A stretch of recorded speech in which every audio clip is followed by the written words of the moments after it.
Bon alors déjà, sache qu'il y a autant de méthodes de travail qu'il y a de créateurs. Il va falloir que tu trouves ce qui fonctionne pour toi. L'objectif numéro 1, c'est vraiment la régularité. Donc ça sert à rien que tu te crames comme un fou pendant un mois à poster tous les jours si le mois d'après tu postes plus rien. Donc moi je t'invite vraiment à tester plusieurs méthodes d'organisation et de méthodes de travail pour voir ce qui te correspond le mieux. Et tu peux aussi varier les méthodes en fonction de ce que tu as à faire, ou tu peux venir piocher des choses dans chaque méthode qui te correspondent et faire ton petit mix. Parce que ta méthode, elle peut changer, elle peut être évolutive.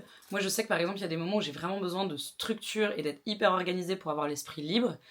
Et il y a aussi des moments où j'ai vraiment besoin de pouvoir faire des choses de manière hyper spontanée. Et en fonction des projets que j'ai à faire, par exemple, je vais pas m'organiser pareil. Mais pour commencer, je pense que c'est bien de te poser quelques questions simples auxquelles je t'invite à répondre dans le document du module.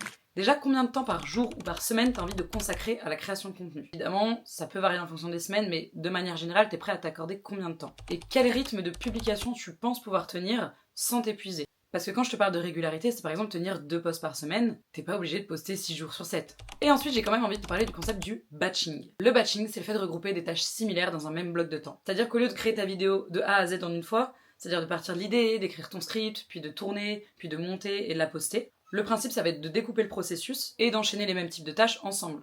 Donc par exemple, tu vas t'accorder 2 heures où tu vas écrire 3 scripts de vidéo. Après, tu vas t'accorder 2 heures où tu vas faire que du tournage. Et après, tu vas t'accorder 3 heures où tu vas faire que du montage. Et ça, c'est quand même une méthode hyper efficace. Parce que déjà, ça va te faire gagner du temps. Tu vas rester dans une vraie concentration créative. Une fois que tu es lancé, par exemple, dans le processus d'écriture d'un script, en écrire 3 d'affilée, du coup, tu restes dans la même énergie, dans la même concentration. Et je trouve que ça te permet d'être plus efficace que de recommencer à chaque fois, à chaque tâche, de te remettre dedans. Du coup, tu crées plus en te fatiguant moins. Et c'est ça qu'on veut. Pas travailler plus efficacement. Et en plus, tu peux évidemment adapter le batching à ton rythme de travail. T'es pas obligé de faire 2 heures, 2 heures, 2 heures. Tu peux faire aussi, par exemple, une journée dédiée à la recherche d'inspiration, une journée dédiée au script, une journée dédiée au tournage et une journée dédiée au montage. C'est carrément possible. Du coup, dans le document, je vais te donner 5 exemples de méthodes de travail que je t'invite à tester dans ton quotidien pour essayer de voir laquelle te correspond le mieux ou qu'est-ce que tu peux choper dans chaque méthode qui marche pour toi. La méthode 1 justement, ça va être le batching, un jour, une tâche. La méthode 2, ça va être de faire 2 jours de créa par semaine et de te laisser le reste de la semaine libre. Donc là en gros c'est vraiment rusher sur 2 jours pour être tranquille le reste du temps. Une troisième méthode où là tu fais un petit peu de créa tous les jours,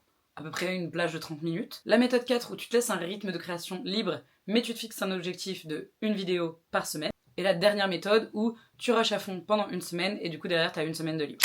Voilà, donc je t'invite vraiment à tester, expérimenter, note bien dans le document pour chaque méthode qu'est-ce qui a été efficace ou pas pour toi, ou aussi en fonction de tes projets. Moi par exemple pour les tutos montage, je me fixe l'objectif d'une vidéo par semaine, mais sur le rythme de création je reste assez libre. Mais par exemple pour la création de cette formation, j'ai fait du batching. J'ai fait quelques jours d'écriture, quelques jours de tournage et quelques jours de montage. À toi de trouver les méthodes qui te plaisent, n'hésite pas à échanger avec les autres en commentaire si ça peut t'aider. Et moi je te dis que la force créative soit avec toi.